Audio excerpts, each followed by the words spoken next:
အားလုံးပဲမင်္ဂလာပါဒီတစ်ခေါက်မှာတော့ PayPal အကောင့်ဘယ်လိုဖွင့်ရမလဲဆိုတာလေးကိုပြောပြပေးသွားမှာဖြစ်ပါတယ်အဲ့ဒါဆိုတော့ကိုပိုင် Gmail တစ်ခုနဲ့ပေါ့နော် PayPal အကောင့်ကိုကျွန်တော်တိုက်ရိုက်သွားပြီးတော့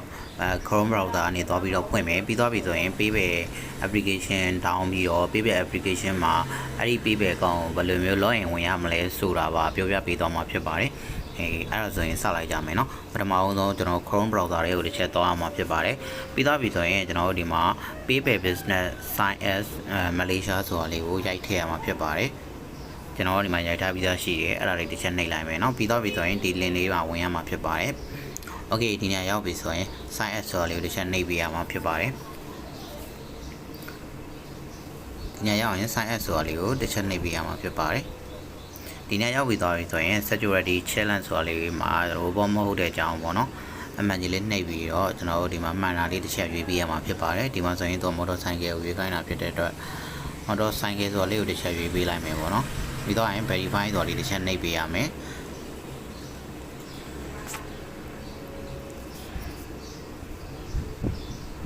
โอเคဒီနေ့ရောက်ပြီဆိုရင် email အတွက်ထည့်ပေးရမှာဖြစ်ပါတယ်ဒီ email အတွက်ထည့်တဲ့နေရာမှာဒီ PayPal အကောင့်မဖွင့်ရသေးတဲ့ email အတွက်ဖြစ်ဖို့တော့အရေးကြီးပါတယ်ပြီးတော့ပြီဆိုရင် continue ဆိုတာလေးတစ်ချက်နှိပ်ပါမယ်โอเคဒီမှာ password ထားမှာဖြစ်ပါတယ် password ထားတဲ့အခါကျရင်ကျွန်တော်တို့ဒီနမူနာပေါ့เนาะဒီမှာ use strong password ဆိုပြီးဒီမှာနမူနာပြနေတယ်ဒါမျိုးဆိုရင်သူပြထားတဲ့နမူနာ password လည်းထားလို့ရတယ်အဲ့လိုမှမဟုတ်ဘူးကိုယ့်ဘက်ကိုထားကျင်တယ်ဆိုရင် create my own password ဆိုတော့တစ်ချက်နှိပ်ပြီးတော့ဒီမှာရွေးလို့ရပါတယ်နမူနာထားပြပေးမယ်ပေါ့เนาะ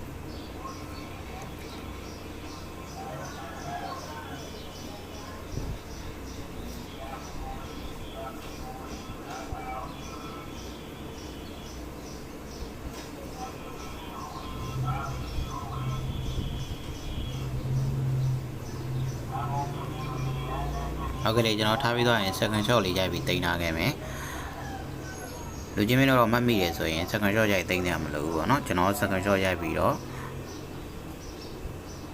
ဒါကျွန်တော်ဒီတင်ထားခဲ့မယ်ပြီးတော့ပြီဆိုရင်ကျွန်တော်အမှန်ကြီးလေးတစ်ချက်နှိပ်ပါမယ်ကိုနေကြီးကိုစတိုက်ရွေးသွားမယ်โอเคဒီနေရာရောက်ပြီဆိုရင်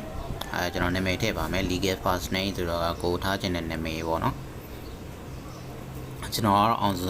စောနာမည်နဲ့ပဲသွားပြီးမှဖြစ်ပါတယ်ပြီးတော့ပြီဆိုရင် business detail မှာလည်းအောင်စောပဲသွားမယ်ပေါ့နော်โอเค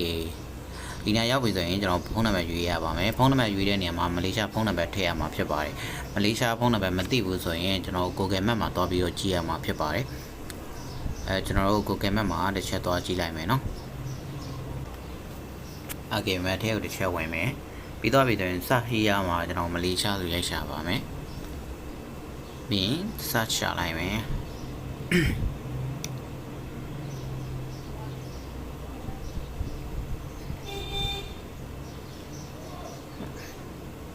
မလေးရှားဆိုပြီးရိုက်ရှာလိုက်မယ်ဒီနေရာလေးမှာကျွန်တော်ဒီတွေ့ပြီပေါ့နော်ဒီမှာဆိုရင်ကျွန်တော် call ဆိုတဲ့နေရာလေးကိုတစ်ချက်နှိပ်လိုက်အောင်ပါပဲ call ဆိုလေးတစ်ချက်နှိပ်လိုက်ပါနော်ပြီးတော့ရင်one ဆိုလေးတစ်ချက်နှိပ်မယ်တော့ Viber ပြခိုင်းတာပေါ့ဒါလေးတစ်ချက် about ဆိုလေးတကယ်လို့ call ဆိုလေးမတွေ့ဘူးဆိုရင် about ဆိုလေးထဲမှာဒါမျိုးလေးပေါ်မယ်ပေါ့နော်အဲ့ဒီကကြရင်ကျွန်တော်ဒီမှာ copy ကူးခဲ့လိုက်လို့ရပါတယ် copy ကူးခဲ့ပြီးတော့ဒီနောက်မှာကျွန်တော်ပိလာချလို့ရတယ်ပေါ့နော်โอเคပြီးတော့ရင် error နေရာမှာကျွန်တော်တို့ဒီခုနကကြည့်ခဲ့တဲ့ direction ဆိုတဲ့နောက်မှာဒီနောက်မှာကြည့်ခဲ့တဲ့ကျွန်တော်နေရာလိပ်စာပေါ့နော်ဒီမှာဆိုရင်နေရာလိပ်စာရှိရဲအဲ့ဒါလေးတစ်ချက် copy ကူးခဲ့လိုက်လို့ရပါတယ်နော်ဒီနေရာရောက်ပြီဆိုရင်ကျွန်တော်တို့လိပ်စာကိုဒီမှာ copy ကူးထည့်ခဲ့လိုက်လို့ရတယ်နော်ပြီး poster code မှာဆိုရင်ဒီမှာဒီလိပ်စာတွေမှာပါတဲ့နှစ်ခွန်330ဆိုတာကိုထည့်ခဲ့လိုက်လို့ရတယ် poster code မှာနှစ်ခွန်330ပေါ့နော်โอเค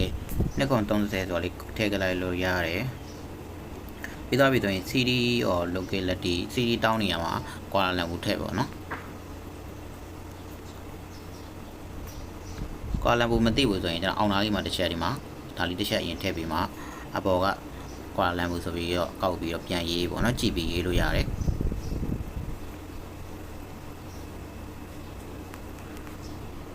โอเคပြီးတော့ပြီဆိုရင်ကျွန်တော်တို့ဒီမှာဆိုရင်အမှန်ကြီးလေးနှစ်ခုလုံးနှိပ်ခဲ့လိုက်မယ်ပြီးတော့ပြီဆိုရင်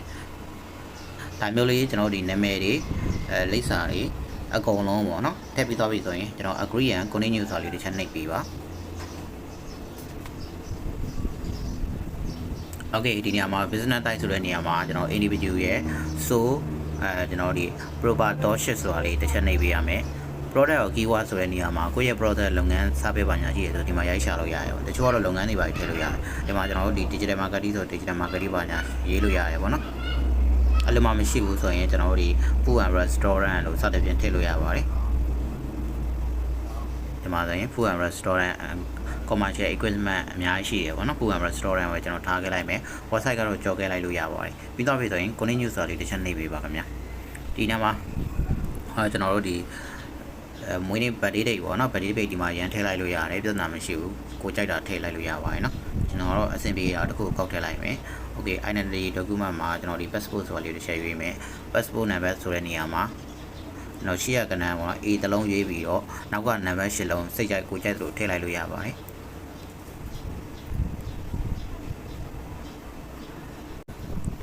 ဒီနေရာမှာကိုစင်ပေးတဲ့ကဏ္ဍ8လုံးရိုက်ထည့်လိုက်ပေါ့နော်ထည့်ပြီးသွားပြီဆိုရင် industry ဆိုတဲ့နေရာမှာဒီ food ဆိုတာလေးကိုတစ်ချက်ရွေးရမှာဖြစ်ပါတယ်စားသောက်နဲ့ပတ်သက်ပြီးတော့ပေါ့နော်ကျွန်တော်သွားတဲ့အပိုင်းလေးဖြစ်ပါတယ်ဒီမှာဆိုရင် food service accommodation and food service ပေါ့နော်ကြောတိုက်တယ်ဆိုနေရကြောတိုက်တယ်ဆိုတဲ့နေရာမှာကျွန်တော်ဒီ company ရဲ့ employee ပဲဖြစ်ဖြစ် company ရဲ့ choose ပဲဖြစ်ဖြစ်ပေါ့နော်ကြိုက်တာထည့်လို့ရပါတယ်ပြီးတော့ပြီဆိုရင်ကျွန်တော်ဒီ summit ဆိုတာလေးကိုတစ်ချက်နှိပ်ပေးလိုက်အောင်ပါပဲခင်ဗျ okay ဒါဆိုရင်တော့ခဏစောင့်ပေးပါနော်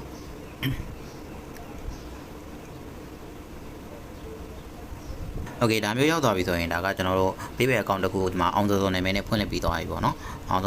စောနာမည်နဲ့ဖွင့်လှစ်ပြီးသွားပြီဒီမှာပေါ့နော်အောင်စောနာမည်နဲ့ဖွင့်ထားတယ်ဒါပေမဲ့ကျွန်တော်တို့ဒီခေါင်းလောင်းလေးမှာကျွန်တော်ဒီမှာဒီခေါင်းလောင်းလေးမှာ noti လေးတက်တယ်ပေါ့အဲ့ဒီကနေပြီးမှကျွန်တော်တို့ဒီ confirm လုပ်ဖို့လိုအပ်တယ်ပေါ့နော်တစ်ချက်နှိပ်မယ်နှိပ်လိုက်ရင်သူက email မှာ confirm တောင်းတယ်ပေါ့နော်အဲ့ဒါဆိုတော့ကျွန်တော် CO ဆိုလေးတစ်ချက်နှိပ်ပါမယ်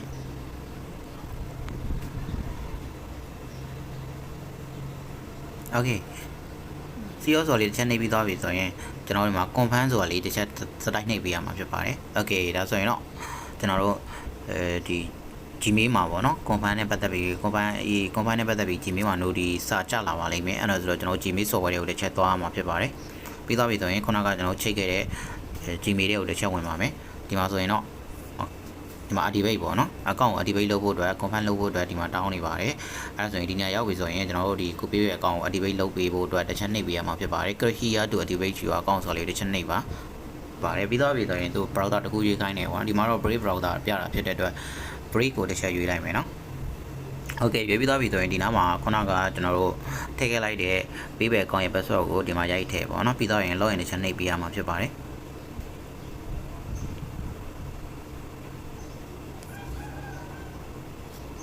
Okay ဒါဆိုရင်တော့ကျွန်တော်တို့ဒီမှာသူ confirm လုပ်ဖို့အတွက်ပေါ့နော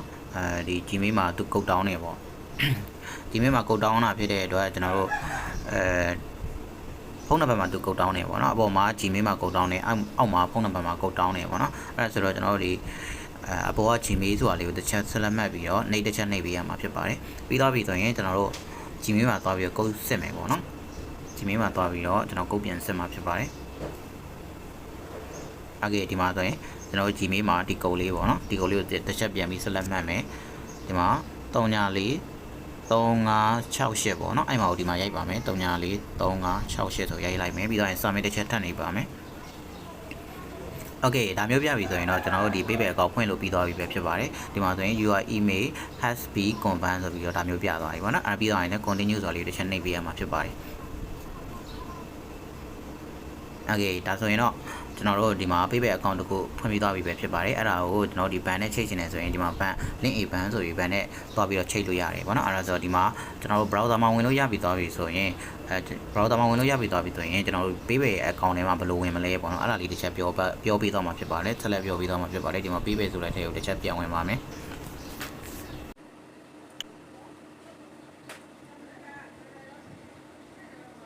Okay ပြီးသွားပြီဆိုရင်ကျွန်တော်တို့ဒါ PayPal account ထဲမှာကျွန်တော်ဓာတ်ရိုက်ပြောတယ်ဆိုရင် PayPal ရဲ့ password ဝင်တဲ့နေရာမှာအနက်ကြီးဖြစ်နေတာဆိုတော့ဖုန်းတစ်လုံးကနေကျွန်တော်ပြန်ရိုက်ပြီးဝင်ပေးမယ်ပေါ့နော်အဲ့လိုမျိုးခုနက browser ကနေပြီးမှ login ဝင်ပြီးသွားပြီဆိုရင်ကျွန်တော် application တွေကိုဝင်မယ် application ကိုဝင်မှာဖြစ်တဲ့အတွက် PayPal တွေကိုတစ်ချက်ဝင်သွားမယ်ပေါ့နော်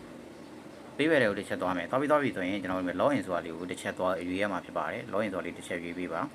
Okay ဒီညရောက်ရင်ခုနကကျွန်တော်တို့ဒီ PayPal တော့ဖွင့်ခဲ့တဲ့ Gmail ကိုဒီမှာရိုက်ပြီးတော့ထည့်ပေးပါနော် ပြီးတော့ပြီဆိုရင်နေလေးတစ်ချက်နေပြရမှာဖြစ်ပါတယ်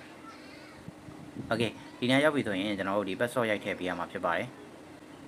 ဒီနေ့ရောက်ပြီဆိုရင်ကျွန်တော် password တစ်ချက်ရိုက်ထည့်လိုက်ရိုက်ပြီးတော့ရင် login တစ်ချက်နှိပ်ပေးလိုက်ပေါ့နော်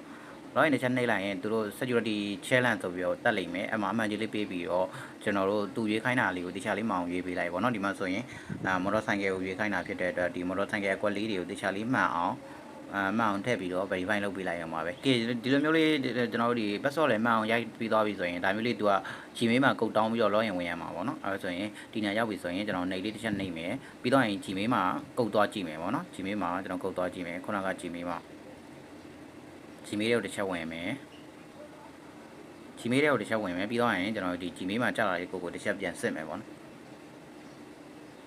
Gmail မှာကြာလာတဲ့ကိုဒီမှာဆိုရင်2322ခွန်ပေါ့နော်အဲ့ဒါလေးတစ်ချက်ဒီမှာဝင်လိုက်အောင်ပါပဲโอเคပြီးတော့ရင် submit တစ်ချက်နှိပ်ပြီးပါဒါဆိုရင်တော့ကျွန်တော်ဒီ PayPal account ကိုကျွန်တော်တို့ရဲ့ဖုန်းရဲ့ PayPal application ထဲမှာဝင်လို့ရတော့ပြီပဲဖြစ်ပါတယ်ကိုယ့်ရဲ့ PayPal account မှာကျွန်တော် PayPal account အသစ်ကိုကျွန်တော်ဒီ browser နေဖွင့်မယ်ပေါ့နော် Chrome browser နေဖွင့်မယ်ဖွင့်ပြီးတော့ရင်